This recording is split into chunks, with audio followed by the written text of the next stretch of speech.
Hello everyone, welcome to my channel. तो आज हम लेकर के आए हैं एनसीईआरटी क्लास 11 के पॉलिटिकल साइंस को, जिसमें आज का चैप्टर है 5 और इस चैप्टर का टॉपिक है अधिकार। तो इस चैप्टर से हम महत्वपूर्ण पॉइंट को पहले देखेंगे, उसके बाद इस चैप्टर से जो महत्वपूर्ण क्वेश्चन होगा उसको देखेंगे। तो आइए देखते हैं। सबसे महत्वपूर्ण पॉइंट है, जिसमें पहला पॉइंट है कि अधिकार।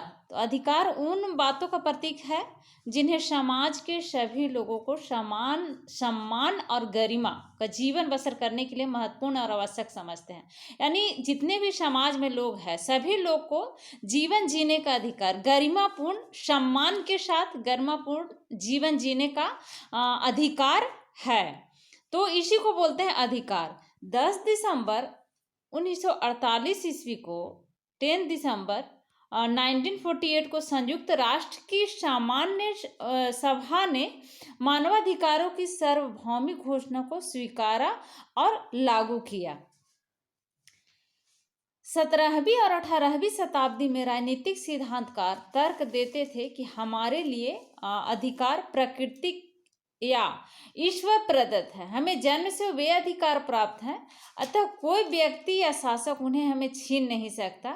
17वीं 18वीं शताब्दी में राजनीतिक सिद्धांतकार जो थे वो तर्क देते थे कि हमारा जन्मसिद्ध अधिकार है, जन्म से ही हमारा जो अधिकार है उसको कोई भी नहीं छीन सकता, चाहे वो राजनीतिक पार्टी हो या कोई भी हो, तो कोई भी व्यक्ति हमसे ये छीन नहीं सकता, ये हमारा जन्मसिद्ध अधिकार है। जैसे तिलक ने भी नारा दिया था, आंदोलन जब क्रांतिकारी आंदोलन चल रहे थे उस समय बाल गंगाधर तिलक ने भी नारा दिया था कि ये हमारा जन्मसिद्ध अधिकार है और इसे हम लेकर रहेंगे।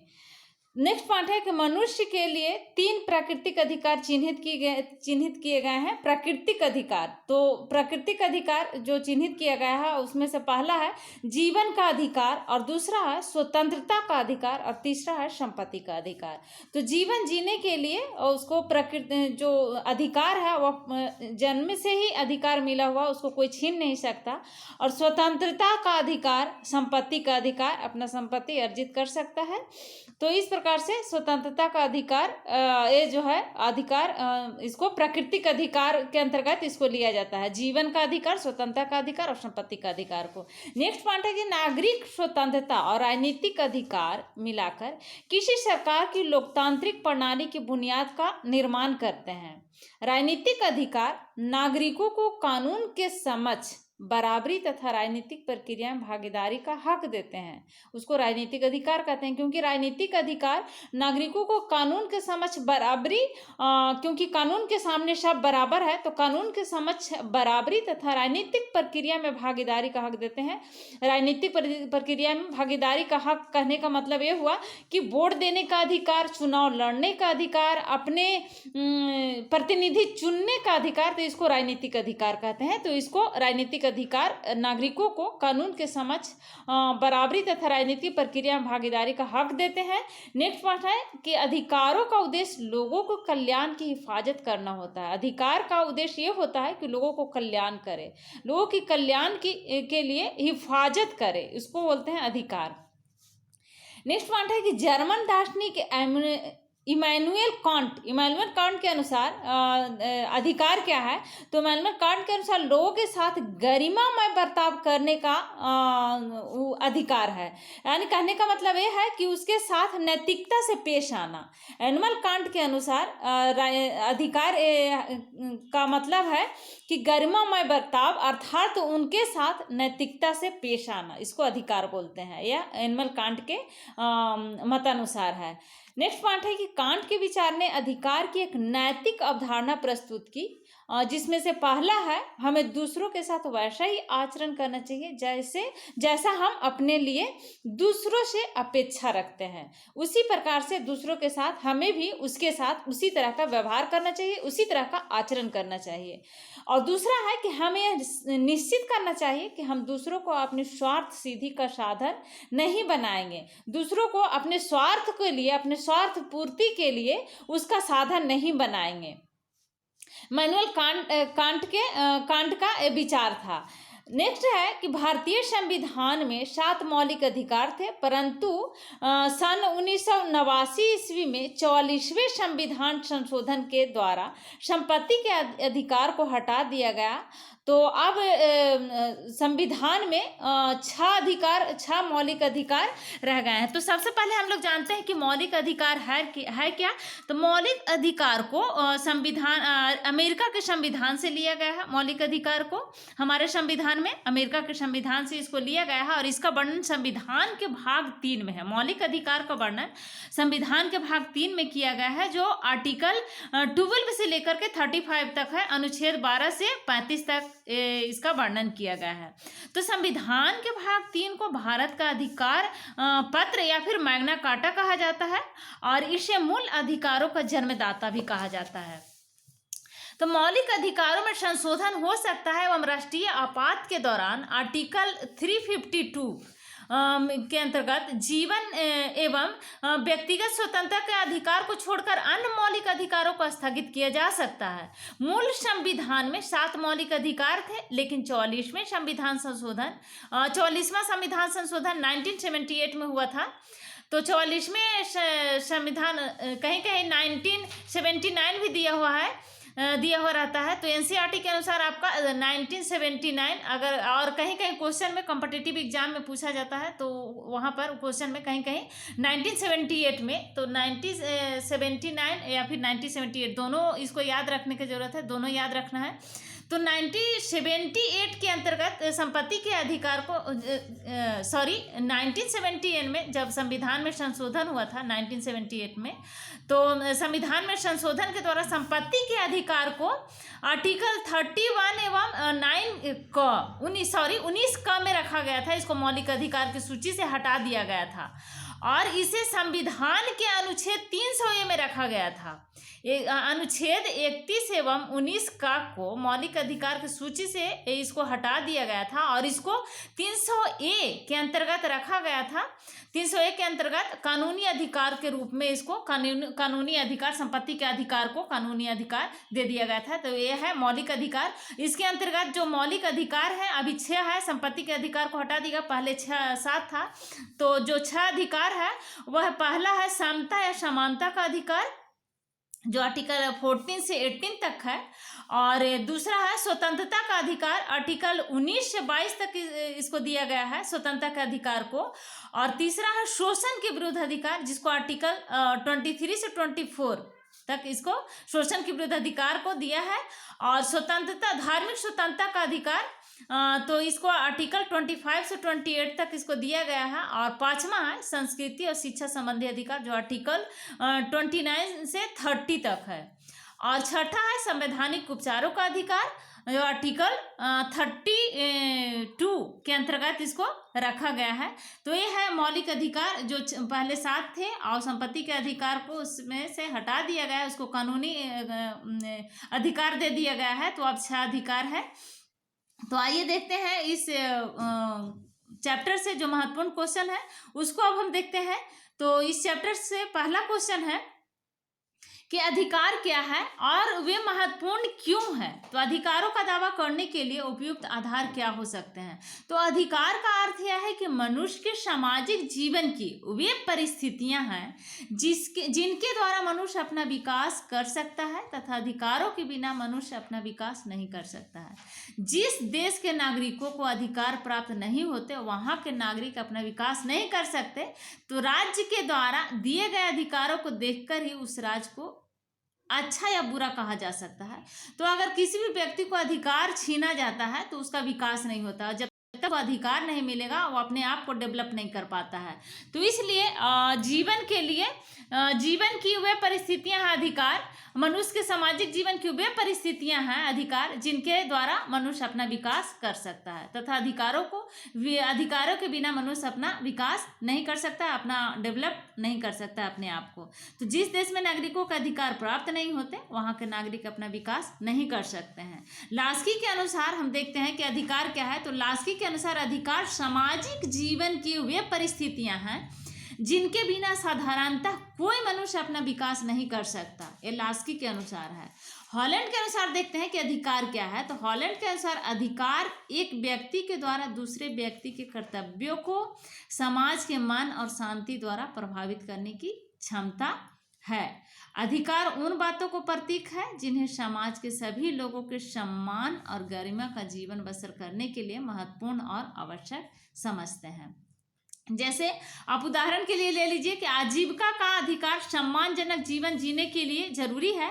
लाभकर रोजगार में नियोजन होना व्यक्ति को आर्थिक स्वतंत्रता देता है, इसलिए यह गरिमा उसकी गरिमा के लिए प्रमुख है। लाभकर रोजगार में नियोजित होना व्यक्ति को आर्थिक स्वतंत्रता देता है, इसलिए उनकी गरिमा उसकी गरिमा के लिए प्रमुख है। अपनी बुनियादी जरूरतों की पूर्ति हमें अपनी प्रतिभा और रुचियों की ओर प्रवृत्त होने की स्वतंत्रता प्रदान करती है। तो अधिकार का महत्व को देखते हैं कि अधिकार का महत्व क्या है। तो अधिकार का पहला महत्व है, अधिकार से व्यक्ति के व्यक्तित्व का विकास होता है। जब तक अधिकार नहीं मिलेगा किसी व्यक्ति को, तब तक उसका व्यक्तित्व का विकास नहीं होगा, उसका डेवलपमेंट नहीं होगा। नेक्स्ट दूसरा पॉइंट है, दूसरा महत्व है अधिकार का कि अधिकार से व्यक्ति के अंदर पाई जाने वाली शक्तियां का विकास होता है, अपनी क्षमताओं को आगे बढ़ाता है, अपना जो व्यक्ति का जो क्षमता होता है, जो शक्ति होती है, उसका विकास होता है अधिकार से ही। इसके और तीसरा पॉइंट है, इससे व्यक्ति और समाज की उन्नति होती है अधिकार से। और चौथा पॉइंट है कि अधिकार सरकार को निरंकुश बनाने से रोकता है। अधिकार सरकार को निरंकुश बनाने से रोकता है। और पांचवा पॉइंट है कि अधिकार सामाजिक कल्याण का एक साधन है। अधिकार क्या है? सामाजिक कल्याण का। अधिकार से सामाजिक कल्याण होता है, इसलिए हम कह सकते हैं कि अधिकार सामाजिक कल्याण का एक साधन है। और छठा है, अधिकार व्यक्ति के जीवन की सुखमय बनाता है। व्यक्ति के जीवन जीने का, गरिमामय जीवन जीने का जो महत्वपूर्ण जरूरतें होती है उसे अधिकार से ही मिलता है, इसलिए अधिकार व्यक्ति के जीवन की सुखमय बनाता है। अब देखते हैं अधिकार के मांग के आधार पर। तो अधिकार के मांग के आधार पर हम देखते हैं कि मनुष्य अपनी अनेक आवश्यकताओं की पूर्ति करना चाहता है, इसी से उनके जीवन का विकास होता है। उसकी सबसे पहली मांग यही होती है कि उसे ऐसे अवसर मिले जिनसे वह अपनी आवश्यकताओं की पूर्ति कर सके। अधिकारों का निर्माण इन्हीं मांगों के आधार पर होता है। और दूसरा है मांग कि मांग अधिकतर तभी बन सकते हैं जबकि उनकी प्राप्ति उन्हें जीने के लिए आवश्यक दिखाई दे। और तीसरा है समाज उस मांग को उचित स्वीकार करे। समाज जो मांग जो रखा गया है, मांग जो किया गया है, उसको समाज उचित समझकर स्वीकार करे। तो ये थे अधिकार। और नेक्स्ट क्वेश्चन है, किन अधिकारों पर यह अधिकार किन आधारों पर यह अधिकार अपनी प्रकृति में सार्वभौमिक माने जाते हैं। तो अधिकार जीवन की परिस्थितियों के रूप में महत्वपूर्ण और आवश्यक है, परंतु अधिकारों को सार्वभौमिक रखा जा सकता है क्योंकि उनकी सभी कालों में सभी लोगों द्वारा मांग रही है कि वह अपने व्यवहार और सभ्यता के कारण महत्वपूर्ण है। ये अधिकार मानव अस्तित्व के लिए मौलिक अधिकार है। मौलिक अधिकार अभी हमने बताया, मौलिक अधिकार को अमेरिका के संविधान से लिया गया है, हमारे संविधान में जोड़ा गया है अमेरिका के संविधान से। और ये भाग संविधान के भाग 3 में और अनुच्छेद 12 से 35 तक इसका वर्णन है मौलिक अधिकार का। और संविधान के भाग 3 को भारत का अधिकार पत्र या फिर मैग्ना कार्टा कहा जाता है। संविधान के भाग 3 को, इसे मूल अधिकारों का जन्मदाता भी कहा जाता है। मौलिक अधिकारों का संशोधन हो सकता है एवं राष्ट्रीय आपात काल के दौरान इसको जैसे 352 अगर लगता है तो इसको जीवन एवं व्यक्तिगत स्वतंत्रता के अधिकार को छोड़कर अन्य मौलिक अधिकार को स्थगित रोक दिया जाता है कि किया जा सकता है जब राष्ट्रीय आपातकाल लगता है तब। और मूल संविधान में 7 मौलिक अधिकार थे, लेकिन 44वें संविधान संशोधन 1978 के द्वारा संपत्ति के अधिकार को आर्टिकल 31 और 19 का से हटा करके उसको 301 के अंतर्गत कानूनी अधिकार के रूप में रखा गया है। तो यह मौलिक अधिकार वस्तुतः अधिकार मौलिक शर्तें हैं जो मानव जाति के लिए आत्मसम्मान और महत्वपूर्ण है। तो निम्नलिखित अधिकारों को सार्वभौमिक अधिकार कहा जा सकता है। जैसे हो गया पहला जीविका का अधिकार। तो जीविका का अधिकार को देखते हैं कि जीविका का अधिकार है क्या। तो जीविका का अधिकार एक व्यक्ति के जीवन का आधार है जिससे उसका जीवन चलता है, इसलिए यह अति महत्वपूर्ण, आवश्यक है और सार्वभौम है। यदि एक व्यक्ति को अच्छा रोजगार प्राप्त होता है, इससे उसको आर्थिक दृष्टि से स्वावलंबी बनाने का अवसर मिलेगा और इससे उसका महत्व और स्तर बढ़ जाएगा। जब एक व्यक्ति की आवश्यकताएं, विशेष रूप से आर्थिक आवश्यकताएं पूरी हो जाती है तो उसके प्रतिभा और कौशल में विकास होता है और उसका शोषण समाप्त होता है। तो इसी को बोलते हैं जीविका का आधार, जीवन जीने का जो आधार होता है, जीविका का अधिकार, जीवन जीने का अधिकार। और दूसरा है अभिव्यक्ति की स्वतंत्रता। तो आइए देखते हैं अभिव्यक्ति की स्वतंत्रता है क्या। तो अभिव्यक्ति की स्वतंत्रता हमें विभिन्न प्रकार से अपने को व्यक्त करने का अवसर प्रदान करता है और इस अधिकार के द्वारा लोग अपने को लिखित, बोलकर या कलात्मक रूप से व्यक्त कर सकते हैं। तो इसी को बोलते हैं अभिव्यक्ति का अधिकार। तो अभिव्यक्ति का अधिकार, शिक्षा का अधिकार व्यक्ति को मानसिक, नैतिक और मनोवैज्ञानिक विकास में सहायता करता है। इससे हमें उपयोगी कौशल प्राप्त होते हैं जिससे हम जीवन के विविध पक्षों के चुनाव में सक्षम हो जाते हैं। इसलिए शिक्षा के अधिकार को सार्वभौमिक अधिकार स्वीकार किया जा सकता है।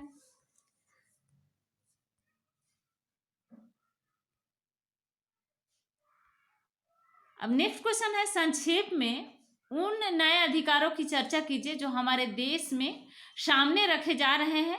जैसे आदिवासियों के अपने रहने और जीने के तरीके को संरक्षित रखने तथा बच्चों के बंधुआ मजदूरी के खिलाफ अधिकार जैसे नए अधिकारों को लिया जा सकता है। तो इसका आंसर देखते हैं। आज का विश्व लोकतांत्रिक सरकार का विश्व है, हमारा देश भी उसी में से एक है, लोकतांत्रिक देश है। तो जिसमें सांस्कृतिक, जाति, रंग, क्षेत्र, धार्मिक और व्यवसाय के प्रति जागरूकता और चेतना बढ़ रही है। व्यक्ति का सर्वांगीण विकास शिक्षा, संस्कृति और धर्म के अधिकार से जुड़ा हुआ है, इसलिए लोगों को उनके नए क्षेत्रों जैसे शिक्षा, संस्कृति, बाल अधिकार, महिला अधिकार, बुजुर्गों के अधिकार, मानव अधिकार, श्रमिक अधिकार, कृषक अधिकार, पर्यावरण अधिकार आदि अधिकार दिए जा रहे हैं। तो आज के समाज समान रूप से बहु समाज है जिसमें नागरिकों को विकास करने का और लोगों के सामाजिक सांस्कृतिक आवास की सुरक्षा के अधिकार दिए गए हैं। भारतीय संविधान में शिक्षा और संस्कृति का अधिकार दिया गया है जिसमें विभिन्न क्षेत्र के लोगों को अपनी संस्कृति पहचान को कायम रखने और उसके विकसित करने का अधिकार दिया गया है। वे लोग विभिन्न प्रकार के रहन सहन से संबंधित होते हैं और विभिन्न प्रकार के वेशभूषा, व्यवहार, त्योहार और अन्य सभ्यताओं से संबंध होते हैं। वे शिक्षा से संबंधित होते हैं और वे शिक्षा से अपनी संस्कृति की प्रगति कर सकते हैं। बच्चों को शोषण के विरुद्ध कार्यवाही करने का अधिकार दिया गया है जिससे वे पुरानी प्रथाओं की बुराइयों जैसे बंधुआ मजदूरी को दूर कर सकते हैं। उनकी सम्मान की रक्षा के लिए मौलिक अधिकार भी बढ़ाया गया है। तो शोषण के विरुद्ध अधिकार आर्टिकल 23 से 24 तक दिया गया है। आर्टिकल 23 और 24 में दिया गया है शोषण के विरुद्ध अधिकार को।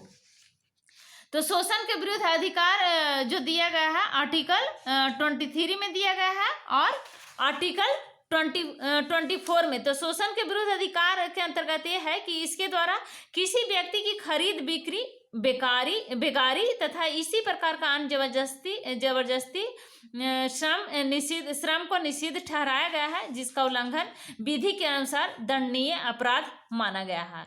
और आर्टिकल 24 में दिया गया है कि बालकों के नियोजन का प्रतिषेध लगाया गया आर्टिकल 24 में। इसके अंतर्गत 14 वर्ष से कम आयु वाले किसी बच्चों को कारखानों या अन्य किसी जोखिम भरे काम पर नियुक्त नहीं किया जा सकता है। आर्टिकल 24 में दिया गया है। तो शोषण के विरुद्ध अधिकार जो है आर्टिकल 23 और 24 के अंतर्गत रखा गया है इस अधिकार को। नेक्स्ट क्वेश्चन देखते हैं कि राजनीतिक, आर्थिक और सांस्कृतिक अधिकारों के अंतर बताइए, हर प्रकार के अधिकार के उदाहरण भी दीजिए।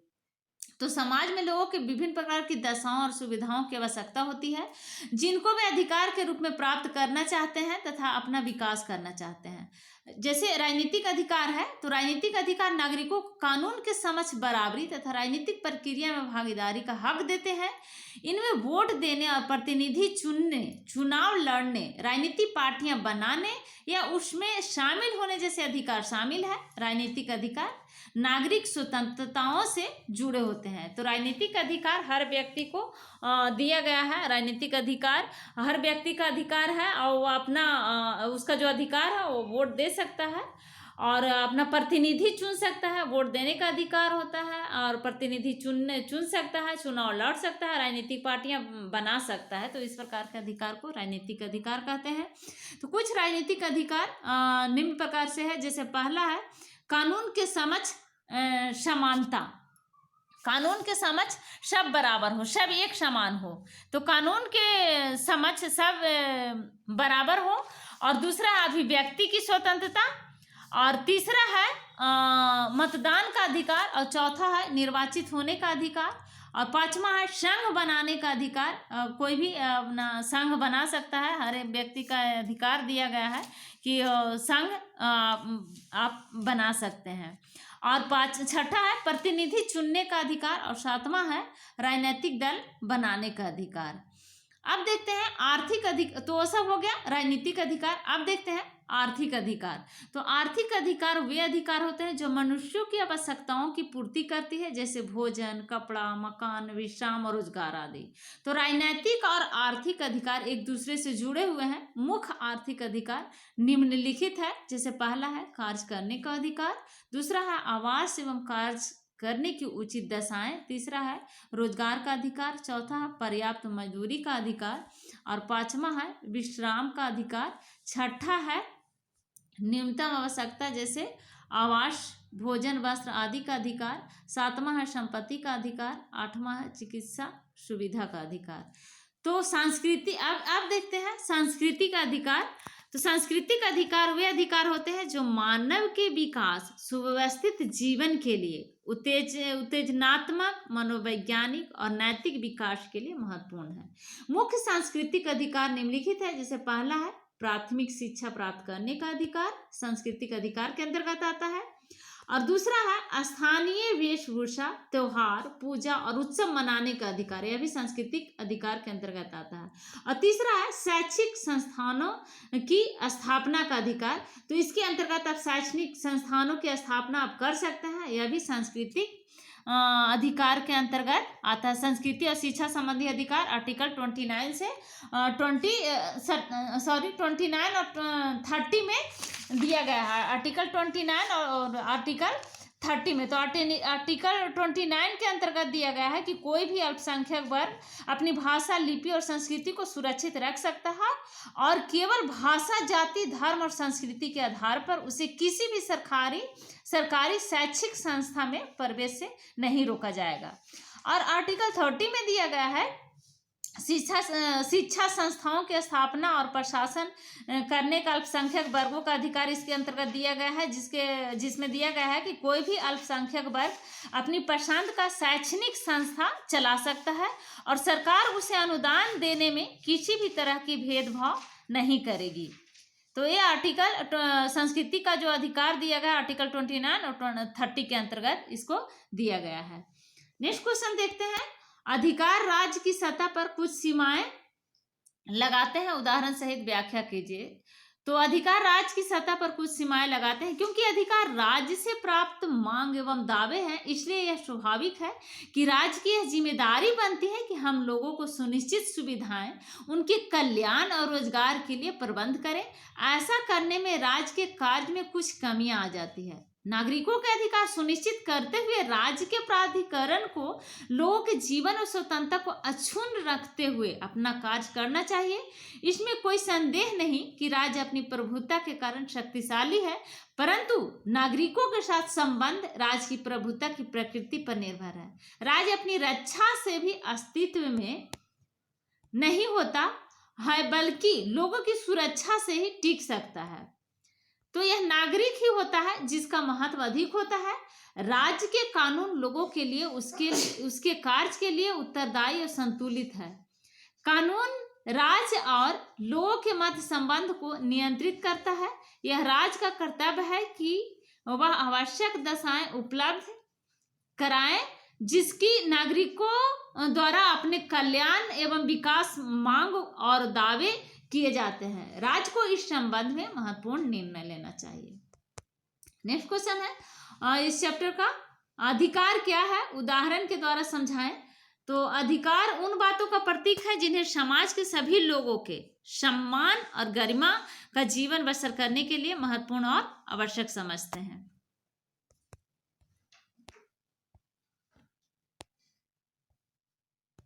तो इसको दो पार्ट में कर देते हैं, पार्ट 1 और पार्ट 2 में इस चैप्टर को कर देते हैं क्योंकि बहुत लंबा हो जाएगा वीडियो। तो नेक्स्ट वीडियो में देखेंगे हम इस क्वेश्चन को, अधिकार क्या है उदाहरण के द्वारा समझाएं। तो अगर अभी तक आपने मेरे चैनल को सब्सक्राइब नहीं किया है तो प्लीज़ मेरे चैनल को सब्सक्राइब करें, लाइक करें एंड शेयर करें। Thank you.